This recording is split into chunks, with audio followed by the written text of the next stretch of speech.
অনেকেই বলে থাকেন গত রাতে স্বপ্নে দাদু এসেছিলেন বা দাদু বলছিলেন কিছু একটা। কিন্তু প্রশ্ন হচ্ছে, সত্যি কি মৃত আত্মীয়রা স্বপ্নে আসেন, নাকি এটা শুধুই মনোরাজ্য? চলুন আজকের এই ভিডিও থেকে তা জেনে নেওয়া যাক। মনোবিজ্ঞানে একে বলে গ্রিফ প্রসেসিং, মানে শোককে মন ধীরে ধীরে মেনে নিচ্ছে।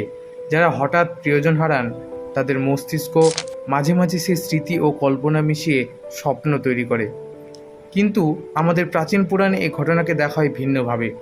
গরুড় পুরাণ ও ব্রহ্ম বৈবর্ত পুরাণ অনুযায়ী মৃত আত্মারা অনেক সময় জীবিত স্বজনদের সঙ্গে যোগাযোগ করতে চান, সতর্ক করতে, কিছু বার্তা দিতে বা আশীর্বাদ জানাতে।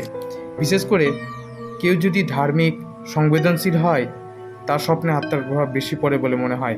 তবে দুঃস্বপ্ন বারবার হলে সেটাকে অশুভ সংকেত হিসেবেও ধরা হয়।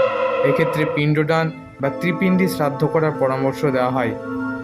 তবে বিজ্ঞান আর বিশ্বাস দুদিক থেকেই বলা যায়, স্বপ্নে আত্মীয় দেখা মানে আপনি এখনও তাদের স্মৃতিকে ধরে রেখেছেন। আর মনে রাখবেন, এই ভালোবাসার বন্ধন কখনো পুরোপুরি ছিন্ন হয় না। এরকম আরও কৌতূহল ও তথ্যভিত্তিক কাহিনী পেতে সাবস্ক্রাইব করুন আমাদের চ্যানেল। ধন্যবাদ।